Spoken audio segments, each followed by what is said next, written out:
ప్రభుత్వ ఉన్నతాధికారులను ప్రాణ సమానులైన నర్సంపేట దొంతి మాధవరెడ్డి గారి సైన్యానికి మనస్ఫూర్తిగా అభినందనలు 2 సంవత్సరాల విజయోత్సవ శుభాకాంక్షలు తెలియజేస్తున్నా.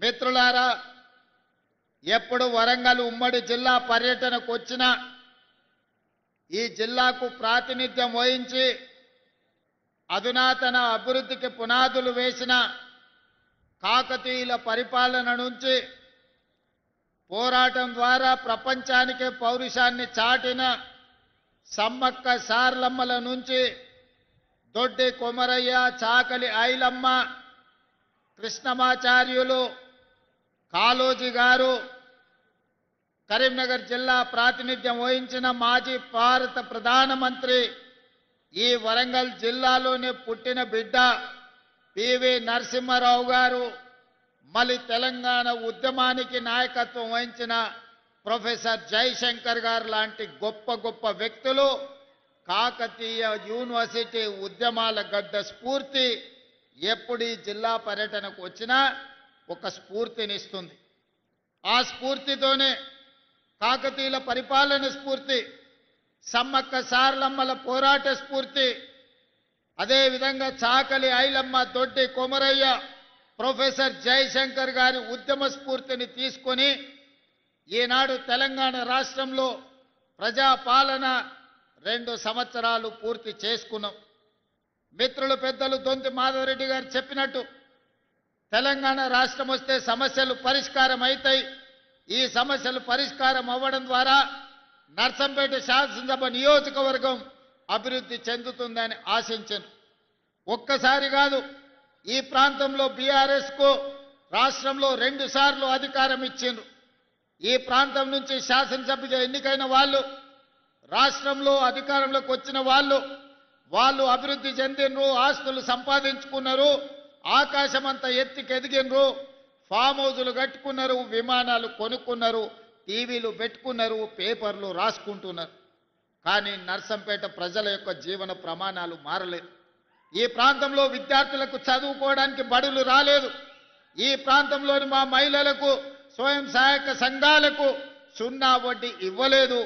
ఈ ప్రాంత రైతాంగానికి పండించిన పంటకు ఇంతకుముందు హెలికాప్టర్లో వస్తున్నప్పుడు మిత్రులు శ్రీనివాసరెడ్డి గారు అన్నారు, ఎక్కడ చూసినా వరి పంటలు, వరి కోతలే కనిపిస్తున్నాయి, ఈ ప్రాంతంలో వరి అత్యధికంగా పండిస్తున్నట్టున్నారు ఈ రైతాంగం అని. నేను గుర్తు చేయదలుచుకుని ఈ ప్రాంత వరి రైతాంగం పండించే రైతులకు ఆనాటి ముఖ్యమంత్రి వరి వేసుకుంటే మీరు ఉరి వేసుకున్నట్టే, ఒక్క గింజ కూడా కొనేది లేదు, మీ దిక్కున్న దగ్గర చెప్పుకోపోండి అని ఆనాటి ముఖ్యమంత్రి అన్నాడు. కానీ ఈనాడు ఇందిరమ్మ పాలనలో మీరు వరి పండించండి, మీరు పండించిన చివరి గింజ వరకు ఈ ప్రభుత్వం కొనుగోలు చేస్తుంది, మీరు సన్న వడ్లు పండించండి, 500 రూపాయల బోనస్ ఇచ్చి మిమ్మల్ని ఆదుకుంటాం, మీకు గిట్టుబాటు ధరనే కాదు వ్యవసాయాన్ని లాభసాటిగా చేస్తామని చెప్పి ఈనాడు మన ప్రభుత్వం నిర్ణయం తీసుకున్నది. ఆనాడు అన్నారు కాంగ్రెస్ అధికారంలోకి వస్తే రైతు బంధు బంద్ అయిపోతుందని, రైతు రుణమాఫీ అబద్ధాలని. నేను ఈనాడు గుర్తు చేయదలుచుకున్న రైతాంగానికి కాంగ్రెస్ వస్తే కరెంటు ఉండదని. ఇవాళ కాంగ్రెస్ వస్తే రైతులకు 24 గంటల కరెంటు ఉంది, కానీ గడీలలో పొంకనాలు పలికిన వాళ్ళ ఇండ్లలో కరెంటు లేదు. వాళ్ళకున్న కరెంటు మా కాంగ్రెస్ పార్టీ కార్యకర్తలు ఊడబెరికిండ్రు. వాళ్ళకు మాత్రమే కరెంటు పోయింది, తెలంగాణను దోసుకున్న వాళ్ళకు కరెంటు పోయింది. కానీ తెలంగాణలో దుక్కి దున్నే ప్రతి రైతుకు ఈనాడు 24 గంటల ఉచిత విద్యుత్తునిచ్చి, ఉచిత విద్యుత్ అంటే మాది, ఆ పేటెంట్ రైతు మాది. 2004లో దేశంలోనే మొట్టమొదటిసారి రైతాంగానికి ఉచిత కరెంట్ ఇస్తామని ఎల్బీ స్టేడియంలో ఆనాటి ముఖ్యమంత్రి డాక్టర్ వైఎస్ రాజశేఖర రెడ్డి గారు మొట్టమొదటి సంతకం పెట్టి రైతులకు ఉచిత కరెంట్ ఇస్తాం, వ్యవసాయాన్ని లాభసాటిగా చేస్తాం, రైతును రాజు చేసే బాధ్యత మేము తీసుకుంటామని ఆనాటికి ఉన్న రైతుల బకాయిలు 1200 కోట్లు మాఫీ చేయడమే కాకుండా వాళ్ళ మీద ఉన్న వందలాది క్రిమినల్ కేసులు ఎత్తేసింది. అలా మొదలైన 2004 ఉచిత కరెంటు ఈనాడు 24 గంటలు కాంగ్రెస్ పరిపాలనలో అందిస్తున్నామంటే ఆ పేటెంట్ రైట్ మనది, మనం కొనసాగిస్తున్నాం. ఇదే కాదు, ఈనాడు మీరు ఆలోచన చేయండి. ఆనాడు సంవత్సరానికి ఎకరాకు 10,000 ఇస్తే ఈనాడు రైతు భరోసా పథకం కింద సంవత్సరానికి 12,000 రూపాయలు. మొన్న జరిగిన రైతు భరోసా కార్యక్రమంలో 9 రోజుల్లో 1,50,00,000 ఎకరాలకు 9,000 కోట్ల రూపాయలు మీ ఖాతాలలో టకా టకా టకామని మీకు కనక వర్షం కురిపించి రైతు భరోసాలో భాగంగా 9,000 కోట్ల రూపాయలు 3 నెలల కింద రైతు భరోసా పథకంలో ఇచ్చినాం. రైతు రుణమాఫీ ఆనాటి ప్రభుత్వం 1,00,000 రూపాయలు రుణమాఫీ చేస్తా అని 4 విడతలని మిత్తి మేమే కడతామని అసలు మిత్తి తడిసి మోపెడై నెత్తి మీద అప్పై రైతు చేతిలోకి చిప్పొచ్చింది తప్ప రైతు రుణమాఫీ జరగలేదు. ఆయన గారు ఇచ్చింది అసలు కాదు కదా, వడ్డీకే సరిపోలే.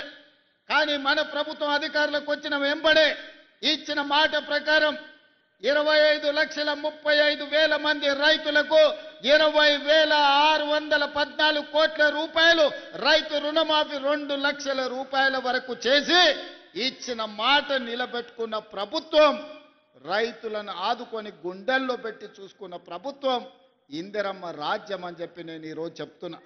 ఈనాడు భారతదేశంలోనే మీడియా మిత్రులు రాసుకోవాలి. ఆనాడు వరి పండిస్తే ఉరి అన్నాడు. ఈనాడు దేశంలోనే అత్యధికంగా వరి పండిస్తున్న రాష్ట్రం తెలంగాణ రాష్ట్రం. 3వసారి భారతదేశంలోనే వరి ఉత్పత్తిలో మొదటి స్థానంలో నిలబడ్డది. 1,56,56,00,000 మెట్రిక్ టన్నుల ఉత్పత్తిని ఒకే ఒక్క సీజన్లో పండించి పంజాబ్ హర్యానాలను దాటుకొని ఆంధ్రప్రదేశ్ రాష్ట్రానికి 2 అధికంగా వడ్లు పండించిన రాష్ట్రం తెలంగాణ రాష్ట్రంలో ఉంది. మరి ఆనాడు వడ్లు కొనమంటే కొనకపోతే కల్లాలలోనే రైతులు ప్రాణాలు వదులుకున్నది మనం చూసినాం. పోలీసులతోని లాఠీ చార్జీలు చూసినాం. ఈనాడు కల్లోలంలో ఉన్న కల్లాలను ఈ ప్రభుత్వం ఆదుకొని రైతులు పండించిన ప్రతి గింజను ఈరోజు మనం కొనుగోలు చేసినాం. సన్న వడ్లకు 500 రూపాయల బోనస్ ఇచ్చినాం. ఇవన్నీ ఇవ్వడమే కాదు, ఇవాళ మా ఆడబిడ్డలు మా అక్కలుండ్రు, మా అక్కల్ని ఆలోచన చేయమని నేను అడుగుతున్నా. ఆయన రేషన్ కార్డు ఇవ్వాలంటే కేసీఆర్ ఆయన ఆస్తి రాసిచ్చినట్టు గజ్వెల్లో ఫామ్ హౌస్ రాసిచ్చినట్టు చేసిండు. పెళ్ళైన పిల్ల ఇంటికి వస్తే కోడలి పిల్ల వస్తే రేషన్ కార్డులో పేరు లేదు. ఇంటి ఆడబిడ్డ అక్కడ పోతే అక్కడ పేరు లేదు, వెళ్ళిపోయిందని ఇక్కడ తీసే పరిస్థితి బిడ్డలకు ఉండే. మరి ఇవాళ మా సీతక్క మా శ్రీనివాసరెడ్డి గారు బాధ్యత తీసుకొని లక్షలాది రేషన్ కార్డులు ఇచ్చి, అదే విధంగా పిల్ల ఒకవేళ మన ఆడబిడ్డ పెళ్ళై అత్తగారింటికి పోతే అత్తగారింట్లో ఆడబిడ్డ పేరు నమోదు చేపించి ఇవాళ దాదాపుగా రాష్ట్రంలో 1,10,00,000 రేషన్ కార్డులు ఇవాళ తెలంగాణ రాష్ట్రంలో ఈ ప్రభుత్వము ఇస్తున్నది. ఈ రేషన్ కార్డులలో 3,10,00,000 మంది, మీడియా మిత్రులారా రాసుకోండి నా మాట, ఈ తెలంగాణ రాష్ట్రంలో 3,10,00,000 మంది తెలంగాణ బిడ్డలకు ఈ ప్రభుత్వం సన్న బియ్యం ఇస్తుంది. ప్రతి బిడ్డ ఇవాళ ప్రతి ఇంట్లో ప్రతి తల్లి తన కన్న బిడ్డకు ఇందిరమ్మ రాజ్యంలో ఇస్తున్న సన్న బియ్యంతో వండి బుక్కెడు బువ్వ తినిపిస్తుంది. నేను అడుగుతున్న మీడియా మిత్రులు కూడా పేదవాళ్ళే. ఆనాడు దొడ్డు బియ్యం ఎనడన్నా మీరు తిన్నారా? కనీసం చూడనన్న చూసిర్రా? అట్లొస్తే ఇట్లా రేషన్ షాపోడే 10 రూపాయలకు 11 రూపాయలకు పైసలు ఇస్తాను తీసుకునేటోడు. మళ్ళీ వాడే మిల్లోనికి ఇచ్చేటోడు, మిల్లోడు మళ్ళీ ప్రభుత్వానికి ఇచ్చేటోడు, ప్రభుత్వం మళ్ళీ పేదలకు ఇచ్చేది, పేదలు మళ్ళా రేషన్ షాపోనికి అమ్ముకునేది. ఇదే గుండ్రంగా తిరిగినాయి తప్ప ఎన్నడూ కూడా ఆ బియ్యం తిన్న పాపాన పోలే. అందుకే అన్న ఆలోచన చేసినాం. సంవత్సరానికి 13,000 కోట్ల రూపాయల భారం అవుతున్నది. ఆలోచన చేయలే, ఆర్థిక భారం అనుకోలే. పేదవాడి ఆకలి తీర్చాలనుకున్నాం, కడుపు నిండా పచ్చడి అన్నం పెట్టాలనుకున్నాం. ఎన్ని అడ్డంకులు వచ్చినా, ఎన్ని ఆర్థిక ఇబ్బందులు వచ్చినా వాటన్నిటిని అధిగమించి ఈనాడు ప్రతి పేదవాడికి సన్న బియ్యం ఇస్తున్నాం. మా అక్కలు చెప్పాలి, రేషన్ షాప్ దగ్గర నిలబడి సన్న బియ్యం తెచ్చుకుంటున్న మాట వాస్తవం కాదా? సంటి పిల్లలకు సన్నబియ్యం తినిపిస్తున్న మాట నిజం కాదా? ఇవాళ మన ప్రభుత్వంలో సన్నబియ్యం వండి పెడుతున్నాం. ఈ విధంగా ప్రతి పేదవాళ్ళని దృష్టిలో పెట్టుకొని సంక్షేమ పథకం పేదవాళ్లకు అందాలని, పేదల యొక్క యోగక్షేమాల కోసం ఈనాడు మనం ఆలోచన చేస్తున్నాం. మా మాధవరెడ్డి అని ఇప్పటి దగ్గర ఒకటే చెప్పిండు, మర్యాదగా చెప్పిండు, జర భయపెట్టినట్టు చెప్పిండు. ఏమడిగిండు? ఆయన కోసం ఏం కాంట్రాక్ట్ అడగలే, పేదోళ్ళ కోసం ఇందిరమ్మ ఇండ్లు అడిగిండు. ఆ ఇళ్ళ 2004 నుంచి 2014 వరకు 10 సంవత్సరాలల్లా తెలంగాణ రాష్ట్రంలో వైఎస్ రాజశేఖర రెడ్డి గారి నేతృత్వంలో 25 లక్షల ఇందిరమ్మ ఇండ్లు ప్రతి పేదవాడికి తండాలలో, గూడాలలో, మారుమూల పల్లెల్లో, అడవులో ఎక్కడో ఉన్న వాళ్ళని కూడా 25 లక్షల ఇందిరమ్మ ఇండ్లు ఆ 10 సంవత్సరాలలో కట్టించినాం. మరి ధనిక రాష్ట్రం 16,000 కోట్ల రూపాయల మిగులు బడ్జెట్తోని చంద్రశేఖరరావు గారికి అప్పచెప్పిన 2014లో కాంగ్రెస్ పార్టీ 10 ఏళ్ళు ముఖ్యమంత్రిగా ఉన్నాడు. నేను ఇక్కడ ఉన్నోళ్ళని అందరిని అడుగుతున్నా, డబుల్ బెడ్రూమ్ ఇల్లు ఇస్తా అన్నాడు కదా, మీకెవరికైనా డబుల్ బెడ్రూమ్ ఇల్లు వచ్చిందా? ఇక్కడ వేలాది మంది ఉన్నారు కదా. అందుకే ఆయన ఎన్నికలప్పుడు చెప్పిన, ఏ ఊర్లో డబుల్ బెడ్రూమ్ ఇల్లు ఇచ్చినావో నువ్వు గా ఊర్లో ఓట్లు అడగాలి. ఏ ఊర్లో మేము ఇందిరమ్మ ఇల్లు ఇచ్చినామో మేము గా ఊర్లో ఓట్లు అడుగుతాం. హనుమాన్లో గుడి లేని ఊరని ఉండొచ్చు కానీ ఇందిరమ్మ ఇల్లు లేని ఊరు లేదు. ఏ ఊర్లైనా గుడైనా, బడైనా, తాగనిక నీళ్ళ ట్యాంక్ అయినా, ఇందిరమ్మ ఇల్లైనా మనమిచ్చిందే. ఇక్కడికి వచ్చిన వాళ్ళు గుండె మీద చేసుకొని ధైర్యంగా నిలబడి చెప్పొచ్చు. ఇవాళ వాళ్ళని అడుగుండ్రి, ఏ ఊర్లో డబుల్ బెడ్రూమ్ ఇల్లు ఇచ్చిండ్రో చూపియమనుండ్రి, ముఖ్యమంత్రిగా నేనే వస్తా. కొన్ని ఊర్లలో పోయి ఉన్నాయి గులగొట్టిండు. వాళ్ళకి ఇక చెప్పిండయా ఊరిచ్చిండంటే వరంగల్లోనే మీ కాలనీ మొత్తం అసలు గుడిసెలు ఏముండవని మొత్తం కాలనీ ఊడగొట్టిండు. ఏమైంది? చివరికి ఇల్లు వీకి పందిరేసుకున్నట్టు బజార్ పాలైంది వాళ్ళ బతికే ఆయన నమ్ముకుంటే. మళ్ళా ఆయన మేధావి, కోడి కొయ్యాలి, కళ్ళు కొయ్యాలి, దావత్ ఇయ్యాలి అని కూడా అడిగిండు వరంగల్లో. పాపం మంచోళ్ళే, తెలుగు కల్లోలే వరంగల్లో, కానీ ఆయన మాయమాటలు పడి మోసపోయిండు. కోడి వెంచి ముదిరిపోయింది. లాస్ట్కు ఎవరెత్తుకపోయారో ఆ కోడిని కానీ ఇవాళ పేదోళ్ళ దగ్గర ఇల్లు ఇయ్యలే. అందుకే ప్రభుత్వం వచ్చిన ఎంబడే పేదవాడి ఆత్మ గౌరవం పెరగాలి అని అంటే ఇందిరమ్మ ఇల్లు ఉండాలి.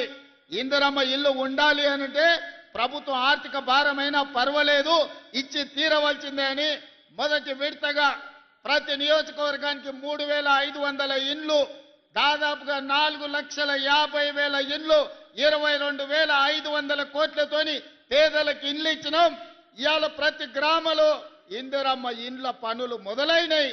అందుకే ఈరోజు ధైర్యంగా ఆ సంతోషంతో మీ అందరి అభిప్రాయాన్ని సోదరుడు మాధవరెడ్డి గారు మా కనీసం ఇంకొక 3,000 ఇయ్యమంటుండు. ఎప్పుడైనా పండ్లు కాసే చెట్టుకే రాళ్ళు పడతాయి, పెడతామంటే అడుగుతారు, కొడతామంటే దూరం పోతారు. అందుకే మాధవన్న నువ్వు ఎట్లన్నా వేసి ఇంకా మళ్ళీ 3,000 ఇండ్లు రాబట్టాలని ఉపాయం వేసిండు మీ అందరి కోసం. నేను ఇంత పెద్ద ఎత్తున సభ పెడితే మాధవన్న సంతోషంతో పెట్టిండు అనుకున్నా. మాధవన్న మీటింగ్ మతలబ్తోనే పెట్టిండు, ఎట్లయినా ముఖ్యమంత్రి గారిని అందరి ముందు అడిగితే కాదనుకుంటా ఇస్తాడని. నిజంగానే నియోజకవర్గాలలో పేదోళ్ళకి ఇండ్లు ఇచ్చే నాయకులు అంటే నాకు ఇష్టం. పేద ప్రజల్ని ఆత్మ గౌరవంతో బ్రతకడానికి సహకరించే శాసనసభ్యుడు ఉంటే భుజం తట్టి ప్రోత్సహించాలనేదే మన ప్రభుత్వం యొక్క ఆలోచన. వచ్చే ఏప్రిల్ కొత్త సంవత్సరం ఫైనాన్షియల్ ఇయర్లో తప్పకుండా ఈ నర్సంపేటకు మళ్ళీ 3,000 నుంచి 3,500 ఇండ్ల మంజూరు చేసే బాధ్యత గృహ నిర్మాణ శాఖ మంత్రివర్యులు పొంగులేటి శ్రీనివాసరెడ్డి గారు తీసుకుంటున్నారు. అందుకే వేదిక మీద నుంచి వారికి ఆదేశాలు ఇస్తున్నా, వచ్చే బడ్జెట్ ఇయర్లో ఖచ్చితంగా నర్సంపేటకు 3 నుంచి 3,500 ఇండ్లు మంజూరు చేసే బాధ్యత పొంగులేటి శ్రీనివాసరెడ్డి గారికి అప్పచెప్తున్నా. వారిని పర్యవేక్షించుకుంటూ మీకు ఇండ్లు ఇచ్చే బాధ్యత నేను తీసుకుంటా అని చెప్పి ఈ సందర్భంగా నర్సంపేట మిత్రులకు నేను తెలియజేస్తున్నా. మిత్రులారా, ఇవాళ మా ప్రభుత్వం మొట్టమొదటి భారత ప్రధానమంత్రి పండిత్ జవహర్లాల్ నెహ్రూ గారిని ఆదర్శంగా తీసుకున్నాం. ఆనాడు వారు అన్నారు, ఈ దేశం విద్య లేకపోవడం, ఈ దేశం ఆకలి కేకపోతుంది, మళ్ళా భవిష్యత్ తరాలు అట్లనే ఉంటాయి. అందుకే చదువుకోవాల్సిందిగా ఈ వేదిక మీద నుంచి నేను సూచన చేస్తున్నా. అందుకే మిత్రులారా, ఒక పక్కన రైతులను, రెండో పక్కన మహిళలను, మూడో పక్కన విద్యార్థి నిరుద్యోగ యువకులను ఆదుకునే బాధ్యత తీసుకున్నాం. అందుకే 10 సంవత్సరాలు వాళ్ళు నియామకాలు చేపట్టకపోతే వాళ్ళు ఇంట్లో ఉన్నోళ్ళందరికీ వాళ్ళు ఉద్యోగాలు ఇచ్చుకున్నారు. కానీ మన ప్రభుత్వం వచ్చిన తర్వాత తలలు లెక్క గట్టి 61,379 ఉద్యోగాలు ఎల్బీ స్టేడియంలో మొదటి సంవత్సరంలోనే నియామక పత్రాలు ఇచ్చి నిరుద్యోగ యువకులకు గ్రూప్ 1, గ్రూప్ 2, గ్రూప్ 3, గ్రూప్ 4 వివిధ శాఖలలో ప్రభుత్వ ఉద్యోగాలు ఇచ్చినాం. ఇంకా 40,000 ఉద్యోగాలు ఇవ్వడానికి ప్రయత్నాలు జరుగుతున్నాయి. తొందరలోనే నోటిఫికేషన్లు ఇచ్చే బాధ్యత నాది. పోటీ పరీక్షలకు పోటీ పడండి. ఊర్లలో సర్పంచ్లను, వార్డు మెంబర్లను చదువుకున్న యువకులకు సమయం వృధా చేసుకోకండి. రాజకీయాలు ఎప్పుడు ఉంటాయి. రాజకీయాలలో ఏదో ఒక పదవికి పోటీ ఎప్పుడైనా చేయొచ్చు. దానికి వయసేం లేదు, వయసేమో నియమ నిబంధనల్లో లేదు. కానీ చదువులకు, ప్రభుత్వ ఉద్యోగాలకు వయసు మీద పడితే అనర్హత వస్తుంది. కాబట్టి మొట్టమొదట పోటీ పడి ప్రభుత్వ ఉద్యోగాలు సాధించండి. ప్రభుత్వం కాకపోతే ప్రైవేట్లో మంచి ఉద్యోగాలు సాధించండి. మీరు, మీ కుటుంబాలు బాగుపడతాయి. మీ తల్లిదండ్రులు ఉపాధి హామీ కూలికి పోయి రూపాయి కూడబెట్టి కష్టపడి మిమ్మల్ని పీజీలు, పిహెచ్డీలు చదివించింది మీరు మళ్ళా గ్రామాలకు వచ్చే రాజకీయ కక్షలకు బలి కావడానికి కాదు. బాగా చదువుకోండి, ప్రభుత్వ ఉద్యోగాలు సాధించండి. గ్రామాలలో ఉండే యువకులు గ్రామాలను అభివృద్ధి చేయడానికి ఎన్నికల్లో పోటీ చేయండి. ఎన్నికల్లో గెలవండి, ప్రజలను గెలవండి. ప్రజల మనసు గెలిస్తే ఆటోమేటిక్గా పదవి వస్తుంది.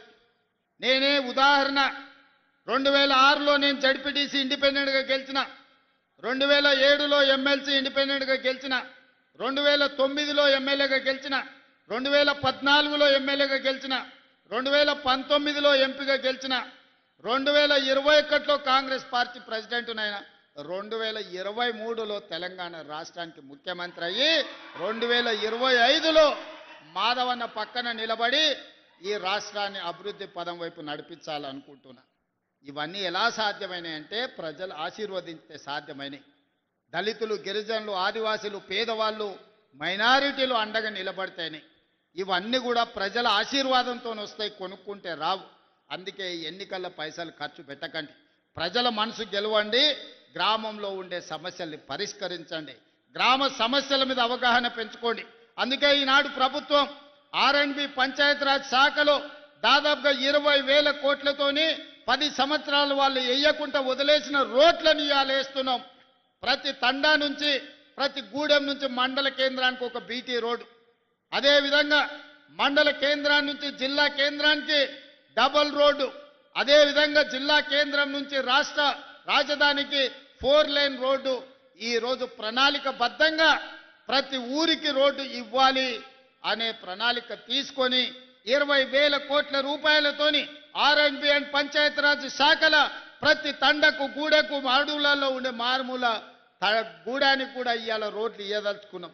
ఏ గ్రామానికి కూడా రోడ్డు లేదని వినదలుచుకోలేదు. రోడ్డు, తాగునీరు, బడి ఈరోజు మన ప్రాధాన్యత. ఇవన్నీ పనులు మేము చేస్తాం. ఇవన్నీ అమలు జరగాలంటే గ్రామాలలో సర్పంచులు మంచోళ్ళు ఉండాలి. నోరు మంచిదైతే ఊరు మంచిది అన్నారు. తీట నోరు పెట్టుకొని మాట్లాడిర్రు అనుకో ఏ పని జరగదు. నిన్న మన ఒకటి జూబ్లీహిల్స్లో రిలీజిండు తీట నోరు వేసుకొని, జూబ్లీహిల్స్ ఉప ఎన్నికల రెఫరెండం రేవంత్ రెడ్డి సంగతి తేలుస్తామని. మొత్తం జూబ్లీహిల్స్లో అంతా చెత్తంతా రేవంత్ రెడ్డి తెచ్చిపోసిండు అని చెప్పిండు. ఇల్లు తిరిగిండు, అందరు కడుపులో తలకాయ పెట్టిండు, కాళ్ళకు దండం పెట్టారు. ఇక ఆయన మూతబరి మాటలు చూసిరు. వీని తీట అనగాలంటే వీని బండకేసి కొట్టాలని గెలిపించుడే కాదు, 25,000 మెజారిటీ ఇచ్చి బండకేసి కొట్టి బొంద పెట్టారు జూబ్లీహిల్స్లో. మరి రెఫరెండం అన్నాడు, సిగ్గు లేకుంటే ఒక నెలనని ఇంట్లో వండుకోవాలి కదా. మళ్ళీ లేచి మళ్ళీ రోడ్ల మీద తిరుగుతూనే ఉన్నాడు, మళ్ళీ అబద్ధాలు చెప్తూనే ఉన్నాడు. మళ్ళీ ఈసారి సర్పంచ్ ఎన్నికలలో ఎట్లా కొడతారో అయ్యా మీ ఇష్టమే. మా అక్కలు సలాకి కాల్చి వాత పెడతారో, లేకపోతే మా పిల్లలు కోదండం వేసి కొడతారో నాకు తెలియదు. కానీ వాళ్ళను సలాకి కాల్చి వాత పెట్టుర్రి. 2023 అసెంబ్లీలో అధికారం పోయింది. 2024 పార్లమెంటులో గుండుసున్న వచ్చింది. తర్వాత ఎమ్మెల్సీ ఎన్నికల్లో అభ్యర్థులు దిక్కులేరు. మన రెఫరెండం అంటే బండకేసి కొట్టిరు. 4 సార్లు ప్రజలు వంగబెట్టి ఈపు మీద గుద్ది చెప్తే కూడా బుద్ధి రాలేదు. నిన్నగాక మన శ్రీహరి అన్న కూడా మంచిగా చెప్పిండు, నీ అతి మాటలు నిన్ను చూసినోడు ఎవ్వడు నీకు ఓటేయర్రా స్వామి, నీ బుద్ధి మార్చుకో అని. వాళ్ళ బుద్ధి మారినా మారకపోయినా మన అందరం కలిసికట్టుగా ఉండి గ్రామాలను అభివృద్ధి చేసుకుందాం. గ్రామాలలో రాజకీయ కక్షలకు తావు ఇవ్వకండి. నేను కూడా ప్రజలకు విజ్ఞప్తి చేస్తున్నా, మీరు ఎన్నుకునే సర్పంచ్ మీ మంత్రి దగ్గర పోయి కూర్చొని మీకు నిధులు తేవాలి. మీ ఎన్నుకున్న సర్పంచ్ ఈ ప్రభుత్వంతో మంచిగా వ్యవహారం చేసుకొని పనులు సాధించుకోవాలి.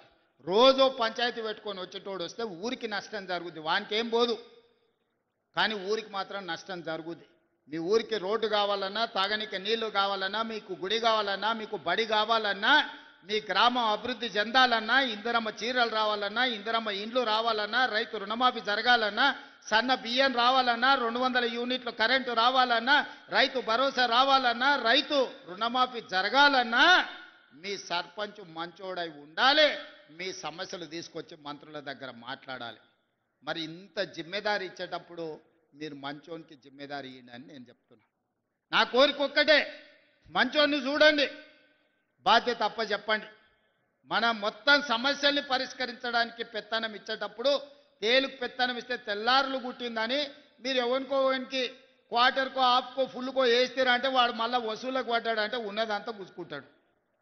అడగబోతే కూడా అంటాడు అలా ఆఫ్ ఇయ్యలేదా ఫుల్ ఇయ్యలేదా అని రాసి పెట్టుకుంటారు. ఇవ్వాలి రేపు కొంతమంది పోగానే బుక్కు తీస్తారు, ఎలక్షన్లప్పుడు నీకు ఎంత ఇచ్చినా కదా మరి నాకు ఎంత ఇస్తావో చెప్పని. అట్లాంటి పరిస్థితి వరంగల్ జిల్లాలో రానియొద్దు. ఇది చైతన్యం గల గడ్డ.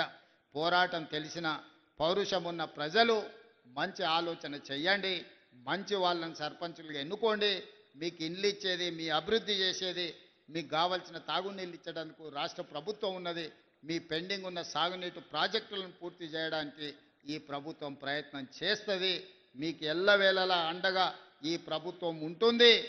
ఏ విధంగా అయితే ఈనాడు మీరు ఆశీర్వదించడానికి వేలాదిగా తరలి వచ్చిండ్రో ఈ ఆశీర్వాదం ఎప్పటికీ ఇంట్లోనే ఉండాలి. మీరు అండగా నిలబడితే ఢిల్లీనైనా ఢీ కొడతా, ఢిల్లీ నుంచి అయినా నిధులు తీసుకొస్తా. అడగడానికి వెనకాడను, రాకపోతే కొట్లాడడానికి అసలే భయపడను. నా బాధ్యత ముఖ్యమంత్రిగా ప్రధానమంత్రి కేంద్ర మంత్రుల దగ్గరికి వెళ్ళి మనకు కావాల్సిన నిధుల కోసం, కావాల్సిన అనుమతుల కోసం ఒక్కడికి 100 సార్లు తిరుగుతా. నాకు ఓపిక ఉంది, వయసు ఉంది, విషయాన్ని వివరించే కనీస పరిజ్ఞానం నాకు ఉన్నది. తెలంగాణ రాష్ట్రం కోసం ఎవరినైనా కలుస్తాను, తెలంగాణ అభివృద్ధి కోసం ఎవరితోనైనా కొట్లాడతాను. మీ ఆశీర్వాదం నిండుగా ఇట్లనే ఉండాలి. ఈ వరంగల్ జిల్లాను అభివృద్ధి చేస్తాం.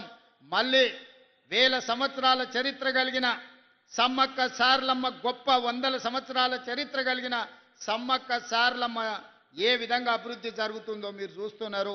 కొత్త సంవత్సరంలో అద్భుతమైన సమ్మక్క సార్లమ్మ మందిరం వస్తుంది. దర్శనం చేసుకోవడానికి వస్తా.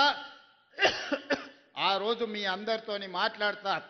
ఓపికగా ఇంతసేపు ఉండి అండగా నిలబడి మీ నాయకుడు మాధవ్ రెడ్డి గారిని గొప్పగా మీ అభిమానంతో ముందుకు నడిపించండి. వారు బలంగా ఉంటే నేను బలంగా ఉన్నట్టే. నేను బలంగా ఉంటే ఢిల్లీలో సోనియా గాంధీ గారు ఈ దేశానికి సేవలు అందిస్తారు, రాహుల్ గాంధీ గారు ప్రధానమంత్రి అవుతారు. మీరందరూ అండగా ఉండాల్సిందిగా సోదరుడు మాధవ్ రెడ్డిని ఆశీర్వదించాల్సిందిగా కోరుకుంటూ మీ అందరి దగ్గర సెలవు తీసుకుంటున్న. ధన్యవాదాలు మిత్రులు.